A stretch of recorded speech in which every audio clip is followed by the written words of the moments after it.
Spot counselling নিয়ে যোগ্যদের college থেকে বের করে দিয়ে বিপুল অঙ্কের টাকার বিনিময়ে বিভিন্ন ট্রেডের সিট কার্যত বিক্রি করছে কোচবিহার আইটিআই কলেজের তৃণমূল ছাত্র পরিষদ। এমনই গুরুতর অভিযোগ তুললেন আবেদনকারীরা। কাউন্সেলিং প্রক্রিয়া শুরু হওয়ার কিছুক্ষণ পরেই এখানে হাজির হয়েছেন তৃণমূল ছাত্র পরিষদের নেতা কর্মীরা। এদের অধিকাংশই বহিরাগত বলে অভিযোগ। আবারও জানাবো, স্পট কাউন্সেলিং এর দিন যোগ্যদের কলেজ থেকে বের করে দিয়ে বিপুল অঙ্কের টাকার বিনিময়ে বিভিন্ন ট্রেডের সিট কার্যত বিক্রি করছে কোচবিহার আইটিআই কলেজের তৃণমূল ছাত্র পরিষদ। আর এমনই গুরুতর অভিযোগ তুলেছেন আবেদনকারীরা। বৃহস্পতিবার সকাল থেকেই কোচবিহার শহরের ৯ নম্বর ওয়ার্ডে অবস্থিত সরকারি আইটিআই কলেজে শুরু হয়েছে কাউন্সেলিং প্রক্রিয়া। সকাল থেকে এই কলেজে ভিড় জমতে শুরু করেছে আবেদনকারীদের। এরপর নিয়ম অনুযায়ী তাদের একে একে কলেজের অভ্যন্তরে প্রবেশ করানো হয়। অভিযোগ, কাউন্সেলিং প্রক্রিয়া শুরু হওয়ার কিছুক্ষণ পরেই এখানে হাজির হন তৃণমূল ছাত্র পরিষদের নেতা কর্মীরা। এদের অধিকাংশই বহিরাগত বলে অভিযোগ। তারা এই অপেক্ষারত আবেদনকারীদের বের করে দিতে শুরু করেন আইটিআই কলেজের বাইরে। তবে বিশেষ কিছু আবেদনকারীদের কলেজের অভ্যন্তরে রেখে অধিকাংশদেরই কিন্তু বের করে দেওয়া হয়েছে কলেজের বাইরে এবং তালা লাগিয়ে দেওয়া হয় কলেজের গেটে। আবেদনকারীদের একাংশের অভিযোগ, র্যাঙ্ক জাম্প করে সর্বাধিক 40,000 টাকার বিনিময়ে বিভিন্ন ট্রেডের সিট বিক্রি করছে তৃণমূল ছাত্র পরিষদের নেতারা। প্রায় 350 জন আবেদনকারীর এদিন হাজির হয়েছিল এই কলেজে, কিন্তু তাদের অধিকাংশকে কলেজের বাইরে বের করে দেওয়া দিয়েছে তৃণমূল ছাত্র পরিষদের নেতাকর্মীরা। আশ্চর্যজনকভাবে গেটের বাইরে বের করে দেওয়া হয়েছে। এই আবেদনকারীদের কাছ থেকে নাম্বার সংগ্রহ করে তথ্য মিথ্যা প্রতিশ্রুতি দিয়ে আগামীতে নাকি এই আবেদনকারীদের আবারও ডেকে নেওয়া হবে, এই সমস্ত কিছু কিন্তু জানিয়েছেন। এবং এভাবেই শিক্ষাক্ষেত্রে যে দুর্নীতি হয় তার আরো একটা নজির সৃষ্টি করলো কোচবিহার শহরের সরকারি আইটিআই কলেজের এই তৃণমূল ছাত্র পরিষদের নেতা কর্মীরা। এদিন অসহায় আবেদনকারীরা কি জানিয়েছেন তা শোনাবো আপনাদের। এই অন্যায় করতে দেখেও তারা কিছু করতে পারছে না, কারণ শাসক দলের এই ছাত্র সংগঠন এখানে রীতিমতো মাস্তানি করছে। আর এই ঘটনায় কলেজ কর্তৃপক্ষ সহ প্রশাসনের ওপর তীব্র ক্ষোভ কিন্তু উগরে দিয়েছেন তারা। তবে তাদের বিরুদ্ধেও তার সমস্ত অভিযোগ কিন্তু এদিন অস্বীকার করেছে। আবারও দেখাচ্ছি যে খবরে আমরা নজর রাখছি যে 40,000 টাকার বিনিময়ে কিন্তু বিভিন্ন ট্রেডের সিট বিক্রি করেছে তৃণমূল ছাত্র পরিষদের নেতারা।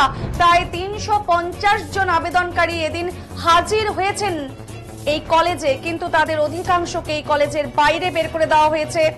এবং আশ্চর্যজনকভাবে গেটের বাইরে বের করে দেওয়া এই আবেদনকারীদের কাছ থেকে মোবাইল নাম্বার সংগ্রহ করেছে এবং তারা মিথ্যে প্রতিশ্রুতি দেয় আগামীতে এই আবেদনকারীদেরকে ডেকে নেওয়া হবে। আর এভাবেই শিক্ষাক্ষেত্রে যে দুর্নীতি হয় সেই দুর্নীতির আরো একটি নজির সৃষ্টি করেছে কোচবিহার শহরের সরকারি আইটিআই কলেজের তৃণমূল ছাত্র পরিষদের নেতা কর্মীরা। কি জানিয়েছেন বা কি অভিযোগ তুলেছেন আন্দোলনকারীরা, অভিযোগকারীরা শোনাবো আপনাদের।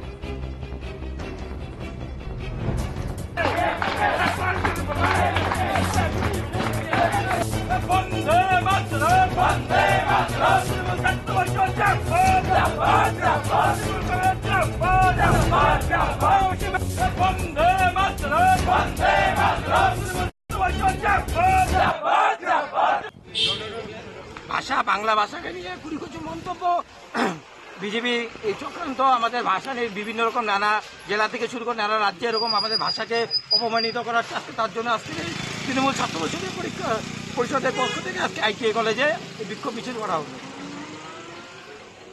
আর কোনো মানে আজকে তো কাউন্সিলিং ছিল সম্ভব, কাউন্সিলিং কেন্দ্র করে কোনো ঘটনা?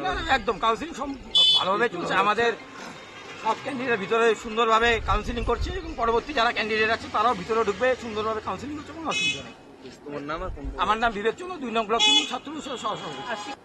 আপনারা জানেন যে দীর্ঘদিন পরে আইটিআই এর মানে ওবিসি কেসে মেটার পরে আজকে আইটিআই এর ভর্তি প্রসিডিওরটা প্রায় অনেকটাই কমপ্লিট। আজকে স্পট কাউন্সিলিং এর ডেট ছিল।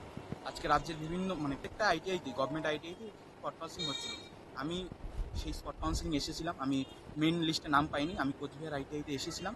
আসার পরে আমাদেরকে যারা শিক্ষাকর্মী ছিল বা প্রফেসররা তারা ভেতরে নিয়ে যায়, রুমে নিয়ে যায়। তার পরবর্তীতে তারা আমাদের নামে নোট করছে।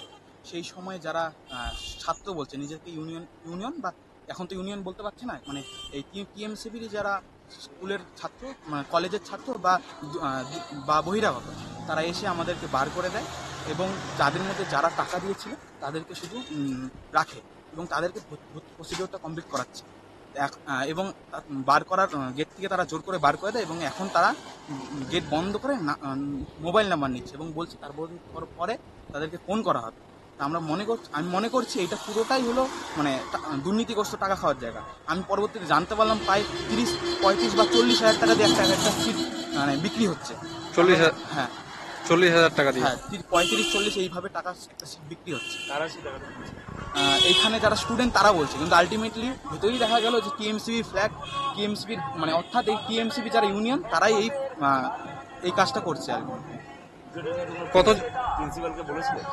এখন যেইভাবে বাইরে এরা আছে এবং এরা তো আলটিমেটলি আপনারা সবাই জানেন যে এরা কীভাবে মানে বহিরাগত দুর্নীতিগ্রস্ত এবং এরা কীভাবে মস্তান।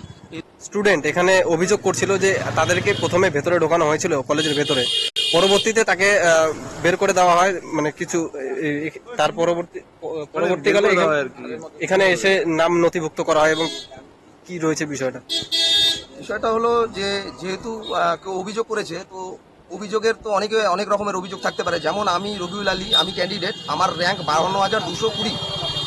তো সেই ভিত্তিতে আমি যেহেতু বলি যে আমাকে আগে করে দিতে হবে, তো সেটা কোনোভাবেই সম্ভব না, কারণ এই আইটিআই কলেজ কোনোভাবেই দুর্নীতিকে সহযোগিতা করে না।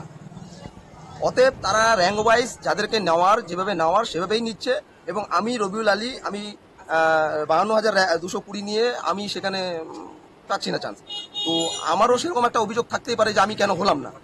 তো এখানে বিষয়টা হচ্ছে যে পিসফুলভাবেই করছে এবং প্রিন্সিপাল বা আদার যারা স্টাফরা রয়েছে তারা র্যাঙ্কের ভিত্তিতেই করছে এবং সেই হিসেবে আমরাও তাদের এই বিষয়টাকে মান্যতা দিয়েছি যে না, ভর্তিটা ঠিক র্যাঙ্কভাবেই হোক।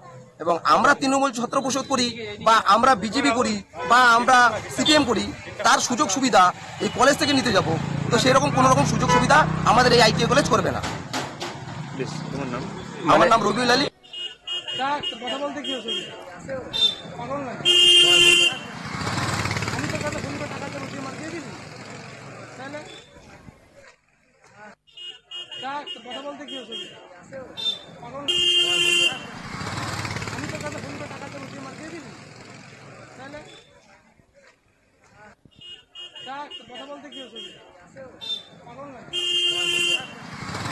আমি তো